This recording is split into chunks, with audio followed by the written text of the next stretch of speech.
ये बात है साल 1914 की, जब एक 8 साल का बच्चा जापान के एक गांव में खेल रहा था। तभी उसने 4 पहियों पर चलती एक मशीन देखी। ये फोर्ड का मॉडल टी था, जिसको देखकर ये बच्चा बहुत ज्यादा हैरान हुआ।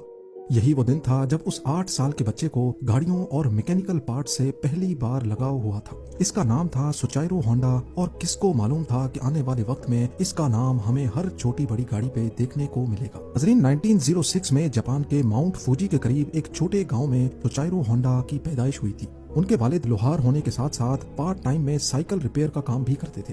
होंडा के 5 बहन भाई पहले ही मुख्तलिफ बीमारियों की वजह से मर चुके थे, लिहाजा उसके माँ बाप को अपने इस बच्चे से काफी उम्मीदें थी।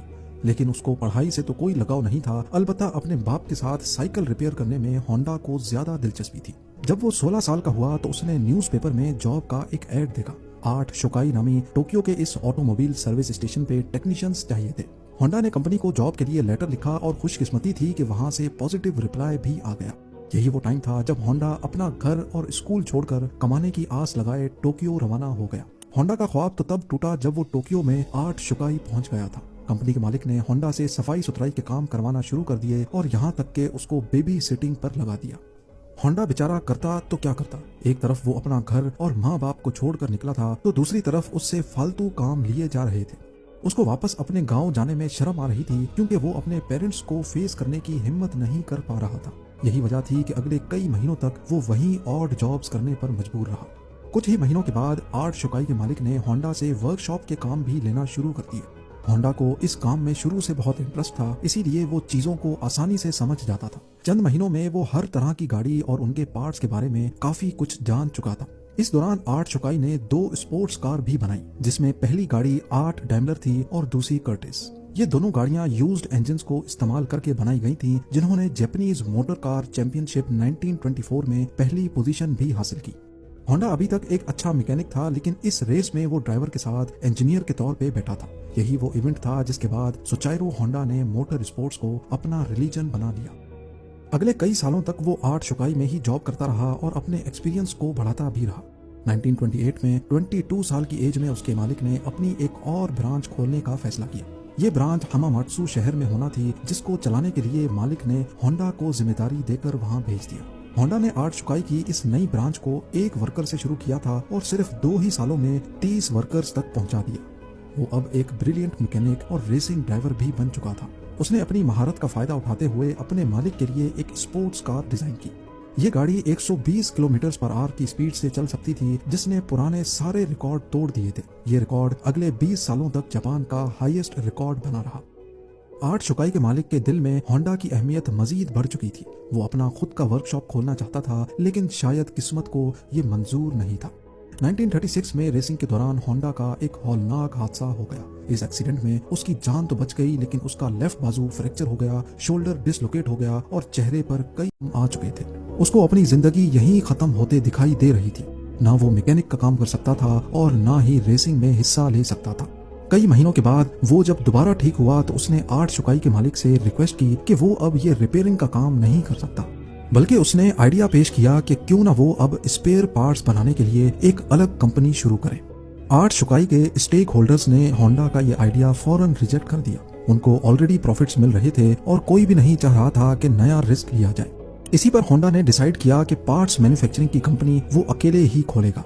1936 में 30 साल की उम्र में उसने अपने दोस्त के साथ मिलकर टोकाई सेकी हैवी इंडस्ट्री खोली और अपने दोस्त सिचाइरो काटो को उसका प्रेसिडेंट बना दिया।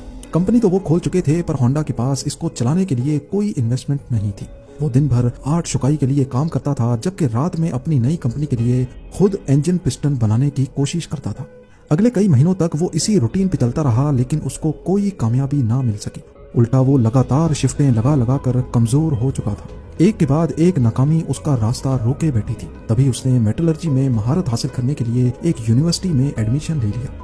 1939 में 3 सालों की लगातार मेहनत करने के बाद वो आखिरकार एक पिस्टन बनाने में कामयाब हो ही गया। अब उसने 8 शोकाई से जॉब छोड़ दी और फुल टाइम पिस्टन बनाने में लग गया, पर उसको ये मालूम ही नहीं था कि उसके बनाए हुए पिस्टन में अभी भी कई फॉल्ट्स मौजूद हैं।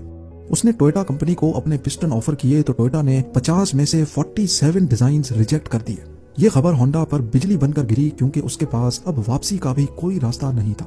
उसने मुख्तलिफ कंपनीज की रिक्वायरमेंट्स को समझने के लिए पूरे जापान के दौरे लगाना शुरू कर दिए। अलग अलग फैक्ट्रीज में गया, कार मैन्युफैक्चरर से मिला। अगले कई साल उसने मार्केट को समझने में लगा दिए और उसके बाद होंडा ने एक बार फिर से पिस्टन बनाए।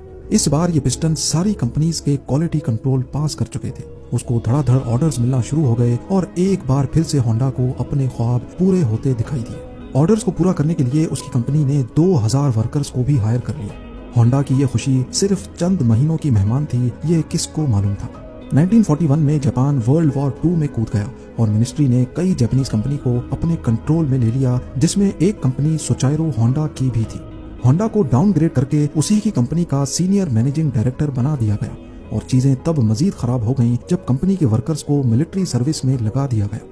अगले 3 साल इंतहाई मुश्किल हालत में गुजरे, लेकिन 1944 में एक वाकया हुआ जिसने होंडा की उम्मीदों पर पूरी तरह से पानी फेर दिया। एयर रेड के दौरान एक मिसाइल सीधा होंडा की फैक्ट्री पे आ लगा। पूरे मुल्क के हालात बद से बदतर होते जा रहे थे। जापान जंग हारता हुआ दिखाई दे रहा था। फिर 1945 में 2 न्यूक्लियर अटैक्स हुए जिसने जापान की सिरे से कमर ही तोड़ डाली। इस वाक़े के बाद जापान ने अमेरिकन के सामने सरेंडर कर लिया। जंग तो अब खत्म हो चुकी थी, लेकिन होंडा अपना सब कुछ खो बैठा था।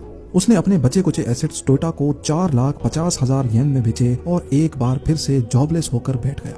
ये हालत सिर्फ होंडा के साथ ही नहीं थी, बल्कि पूरा जापान बहुत बुरे क्राइसिस से गुजर रहा था। इकोनॉमी मेल्ट हो रही थी, खाना पानी की शदीद किल्लत और महंगाई सबकी कमर तोड़ रखी थी। पब्लिक ट्रांसपोर्ट का मिलना इंतहाई मुश्किल था क्योंकि जापान में पेट्रोल भी नायाब हो चुका था। इसी दौरान होंडा को जापानीज इंपीरियल आर्मी का एक छोटा इंजन मिला जिससे वो वायरलेस रेडियो चलाया करते थे। अपनी आदत से मजबूर उसे एक आइडिया आया। उसने सोचा कि क्यों ना इस इंजन को एक साइकिल में लगाकर अपनी ट्रांसपोर्ट का मसला हल किया जाए। इससे ट्रांसपोर्ट आसान भी हो जाएगी और सस्ती भी पड़ेगी। क्योंकि उस दौर में लोग पहले ही महंगाई से बहुत परेशान थे, तो जब उन्होंने यही इंजन एक साइकिल पे लगा देखा तो सबको ये आइडिया बहुत अच्छा लगा। चंद यूज्ड इंजन्स तो होंडा को मिल गए, लेकिन लोगों की डिमांड इतनी ज्यादा थी कि अब होंडा ने खुद का नया इंजन डिजाइन कर लिया। ये हिस्ट्री में पहली बार था कि किसी मशीन पर होंडा का लोगो देखा गया। होंडा के पास इतने पैसे नहीं थे कि वो मास लेवल पे ये साइकिल्स बना सके, लिहाजा उसने 18,000 दुकानदारों के नाम एक ओपन लेटर लिखा। लोगों को होंडा पे इतना भरोसा था कि 3,000 दुकानदारों ने उसको पॉजिटिव रिप्लाई दिया और पैसे भी एडवांस में दे दिए। अगले 3 सालों में होंडा ने एक ऐसी मोटरसाइकिल बनाई जो मार्केट की रिक्वायरमेंट के ऐन मुताबिक थी। ये सुपर कब के नाम से लॉन्च की गई, जिसने आते ही मार्केट में धूम मचा दी। ये मॉडल इतना कामयाब हुआ कि 1958 में इसने अमेरिका की अपनी ट्रायम्फ और हार्ले डेविडसन की सेल्स को भी पीछे छोड़ दिया। क्योंकि होंडा को रेसिंग का बहुत शौक तो था ही, इसीलिए उसने अब स्पोर्ट्स बाइक बनाने का फैसला किया। वो मुख्तलिफ बाइक रेसेस में जाता और जीतने वाली बाइक्स के खास फीचर्स नोट डाउन करता जाता। उस दौर में ऐसे स्पोर्ट्स कंपटीशन रेस से बढ़कर मैन्युफैक्चरिंग कंपनीज के लिए मार्केटिंग का टूल हुआ करते थे। चंद सालों में होंडा की पहली स्पोर्ट्स बाइक लॉन्च की गई, जिसने 1962 इंटरनेशनल रेसिंग कंपटीशन में पहली पोजीशन हासिल की। इस रेस ने होंडा का नाम पूरी दुनिया में फेमस कर दिया। 1960s में होंडा दुनिया की सबसे बड़ी मोटरसाइकिल मैन्युफैक्चरिंग कंपनी बन चुकी थी और 1968 तक ये 1 करोड़ यूनिट्स सेल कर चुके थे। अपनी जिंदगी के 62 इयर्स गुजारने के बाद आखिरकार सोचाइरो होंडा को कामयाबी तो मिल चुकी थी, लेकिन जो ख्वाब वो बचपन से ही लिए बैठा था वो अभी तक पूरा नहीं हो पाया था। होंडा अब कार मैन्युफैक्चरिंग की तरफ भी जाना चाहता था। कई लोगों ने उनको ऐसा करने से मना भी किया, लेकिन उन्होंने किसी की एक ना सुनी। उस वक्त जापान में ऑलरेडी टोयोटा और निसान जैसी कंपनीज अपना बिजनेस जमाए बैठी थी। वहां मार्केट में अपनी नई जगह बनाना काफी मुश्किल था। होंडा ने अपनी पहली पिकअप ट्रक T360 लॉन्च की, जो कि फेल हो गई। उसके बाद स्पोर्ट्स कार S500 लॉन्च की, जिसके सिर्फ 1300 यूनिट्स ही बिक पाए।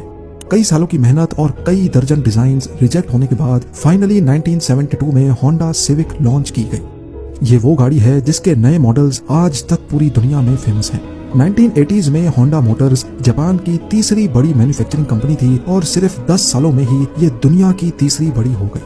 आज होंडा का नाम हमें cars, motorcycles, boat engines, plane engines और दर्जनों पावर टूल्स पे देखने को मिलता है। सोचाइरो होंडा ने होंडा सिविक के लॉन्च होने के अगले ही साल 1973 में कंपनी से रिटायरमेंट ले ली थी और 5 अगस्त 1991 को उनकी जिंदगी का ये सफर हमेशा हमेशा के लिए खत्म हो गया।